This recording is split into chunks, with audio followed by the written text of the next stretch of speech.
Hey everyone, and welcome to this week's Refurb Wednesdays. My name's Nic Clark, and today we're looking at a 2-bedroom mid-terrace property which we're converting to a HMO. Quite a large refurb we're doing on this one, so let's jump inside and let's get started with this week's Refurb Wednesdays. Okay, so this is currently, or was, a 2-bedroom mid-terrace property at the moment.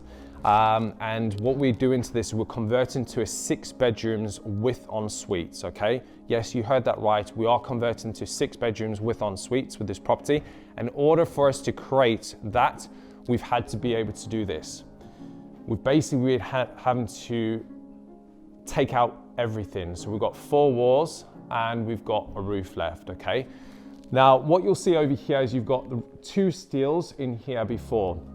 Originally, this property, when we actually stripped it past, the stairs used to go up like a terrace property does, up this way, okay?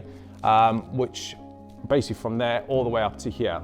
In order for the previous owners to create the bathroom accessible through both bedrooms, they had a passageway originally here. If you haven't seen the previous layout of this video, make sure you click up here so you can actually go and have a look what this previous layout looked like, okay? But effectively what we're doing is we're creating a bedroom at the front of the house, and we're creating 2 bedrooms on the middle floor, and then we've got the bathroom up there, which I'll go up there in a second, okay?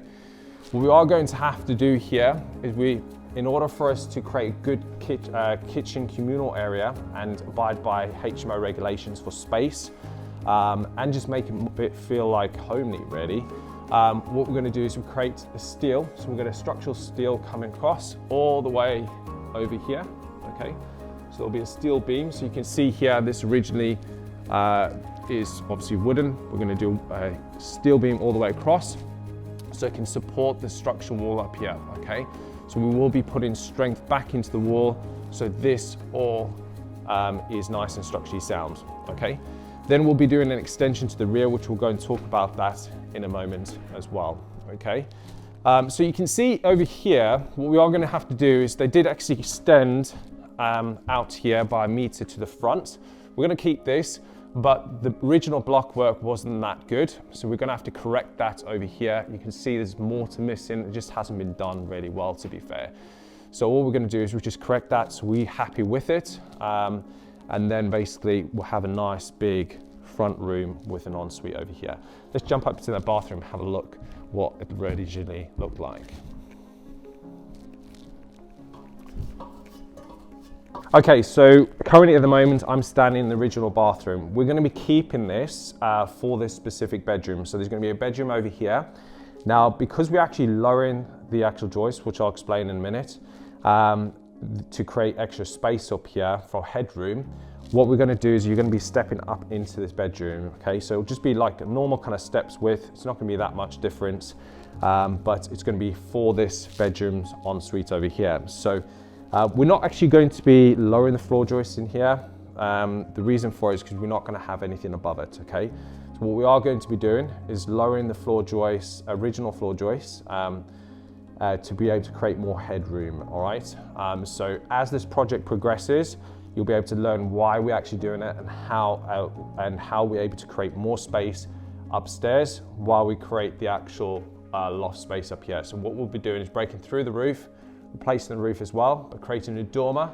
So we've got nice head space, and we're able to create 2 additional rooms with en-suites up there, and we'll do the stairs in the actual center of the house as well. Let's jump back downstairs so we can have a look at a bit more detail what we're doing down there. Okay, so this kitchen is going to be part of the kitchen communal area, okay? What we will be doing is, as I said, extending out here on that side, okay? So we'll be breaking down this wall as well. So we're going to have like a T, basically a T support of the actual steel. So we've got the structural engineer coming today so we can get that all right, get those steels ordered. But this is going to be a huge kitchen communal space over here. Behind here, what we're doing is creating a 2nd bedroom on the ground floor. So it will be 2 bedrooms with en-suites on each floor. So we'll go out to the rear of that property. So we've got a meeting with the building regs officer today to obviously go over that, so they're happy with everything. Let's jump outside and just have a look at that space out there. Okay, so we're outside at the moment. We've cleared everything away. We've also cleared the ground over here as well. What we are going to be doing is we're going to be extending out here, okay? And we'll be coming out to the original, there was a outbuilding out here. So what we're discussing is bringing it all the way up in line with this, so we can actually create a nice double-sized bedroom with an ensuite. So the ensuite will be at the end of the property here. We'll also make sure that we've got a radiator around central over here as well, so the heat in the building is actually spread out evenly. And then we'll also look at saying the bed will probably be roughly around about here, so double-sized bed. Now it does look a little bit like small space on here, but how we've calculated is it will work great, work really, really well as well. Obviously we've got the specific floor plans for that as well. But the key thing here is what we're doing is we're creating space, we're keeping within permitted development, okay? And we're working closely with the local authorities so we can do everything right, so we keep them on our side, okay? And we've got a good relationship with them, so we're able to go and do things like this as well. Let's jump back inside for a minute. So thanks very much for watching today. If you guys want to profit from UK property, then head to jenicproperty.com where you can book a call with one of our team so you can see how you can profit from UK property with minimal time involvement. Whether you want to be completely hands-off or you want a completely done-for-you service, we can cater for either or. So if you want to head over to jenicproperty.com, you can do that right now, booking a call and a time that actually suits you best. Otherwise, please don't forget to subscribe to our channel, hit that notification bell as well for future videos, and check up on the progress on this amazing project that we're actually doing. Thanks very much for watching, and for those of you who have subscribed, I really appreciate your loyalty here and subscribing, watching our videos. Thanks very much, and I'll see you on next week's Refurb Wednesdays.